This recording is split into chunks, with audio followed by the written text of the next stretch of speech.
So let's practice with some half steps and whole steps. By the way, we're going to call those in other places in our theory experience, you're going to call those major seconds and minor seconds. That is, the major second being the whole step, it's bigger, and the minor second being the half step, it's smaller. If that sort of went right by you just now, don't worry. The first and most important thing today is to practice writing whole steps and half steps. So I've got some notes here on different staves, and we're going to do different things with them. Pause the video and grab a piece of staff paper, or you can do this just saying the answers out loud and thinking about them as I put them on my screen.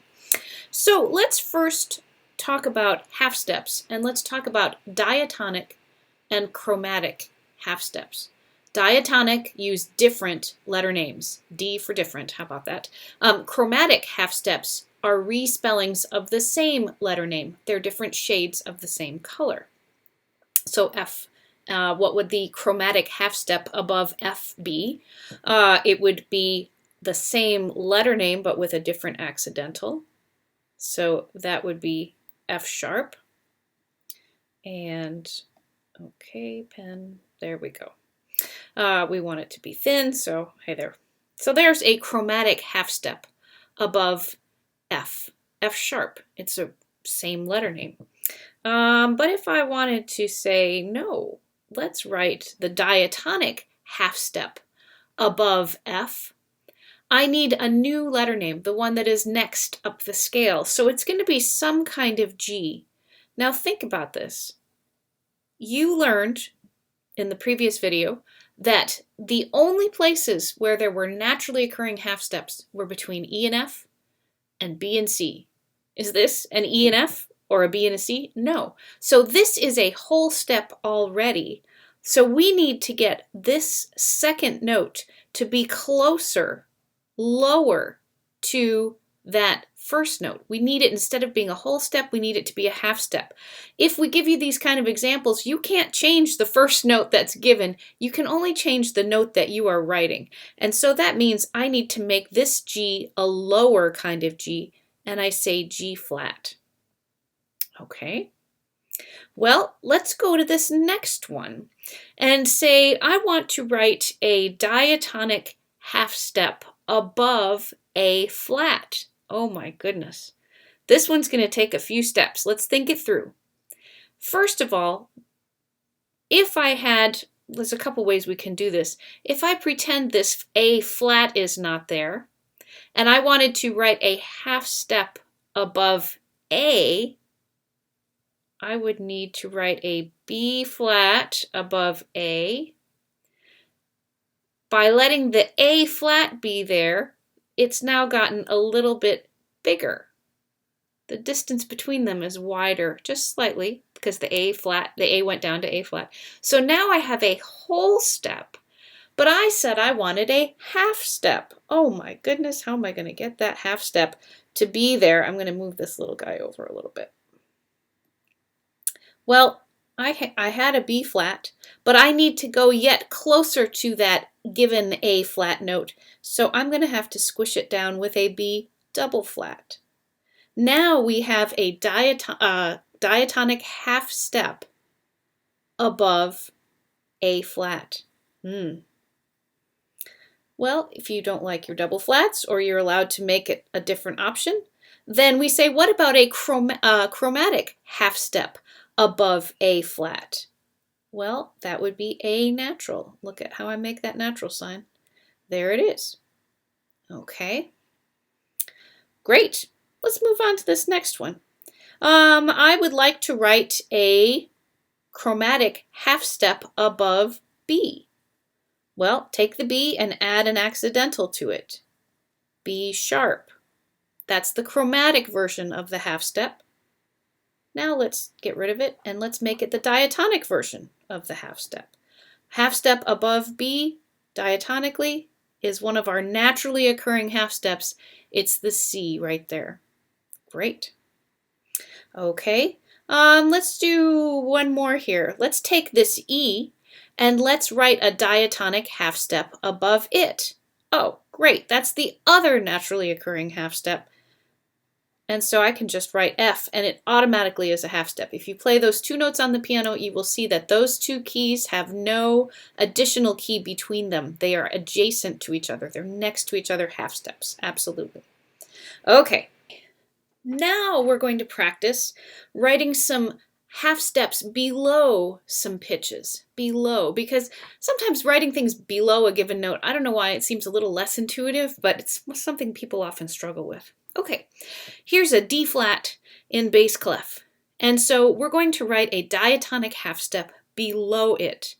Well, I know I need some kind of C. Now, is it a half step already? It is, but how do I test that out? Well, pretend this D flat, the flat is not there. Now it would say D to C, and we know that's a naturally occurring whole step. It's not an EF or a BC pair. So if I put the flat back, the notes have gotten closer. The D slid down a half step closer to the C. So this is a diatonic half step. Great. Okay. What if I want to write a diatonic half step below the C that is here? How about a B? And I say to myself, self, you're done. It's already that way. It's one of the naturally occurring ones. If I wanted to write it chromatically, a chromatic half step, then I take that C and I simply put a flat on it. That's why we say C flat and B are the same sounding pitch, generally speaking. Okay, let's do a challenging one. How about this G sharp? Let's write a diatonic half step below it.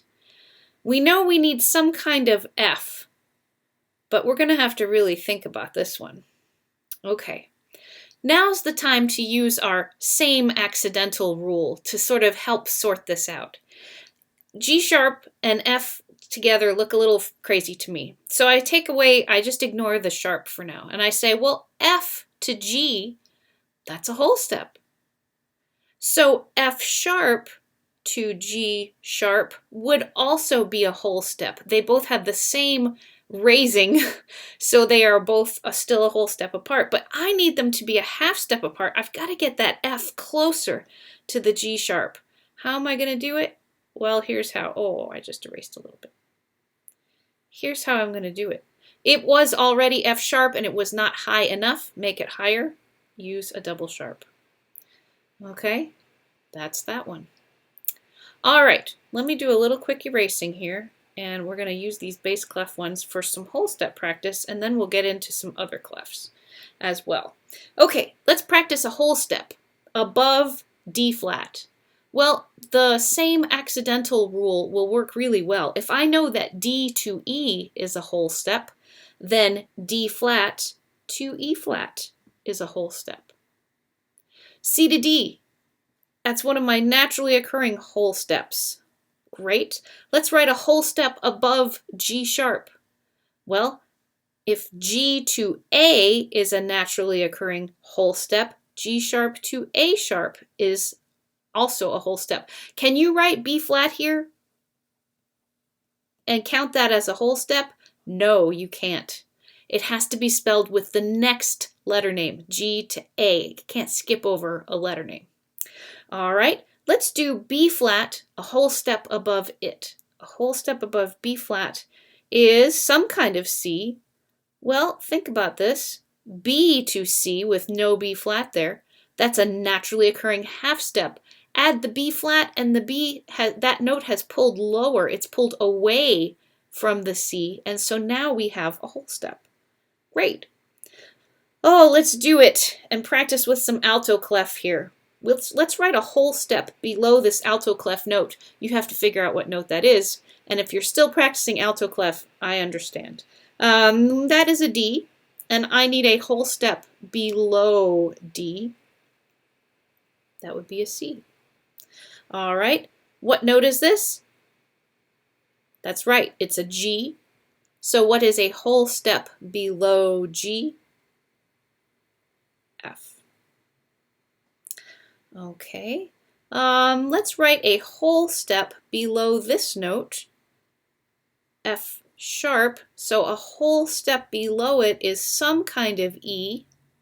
Now remember, E to F was our naturally occurring half step. The F sharp makes that note, the top note, pull away, get further away. So now E to F, F sharp to E, is a whole step. Okay, and I've got a C sharp here. Let's write a whole step below C sharp. Guess what? It's going to be a B. All right. I'm going to leave the tenor clef ones for an example for later. And let's go to the bottom of the page and finish up here by identifying what kind of intervals we have here. See if you can identify them as we go. First of all, we have F to G, naturally occurring, whole step. C sharp to D sharp. Well, C to D, ignoring the sharps, is a whole step. So putting the same accidental on them keeps their relative positions the same. If C to D is a whole step, C sharp to D sharp is also a whole step. Okay. B sharp to C sharp. Now you could figure this out by saying to yourself, well, I know B sharp is really a C, natural, regular old C, and that's a half step away from C sharp. Or you could use the same accidental rule. B to C with no sharps is a half step. B sharp to C sharp preserves that half step relationship. Here's one that looks terrible.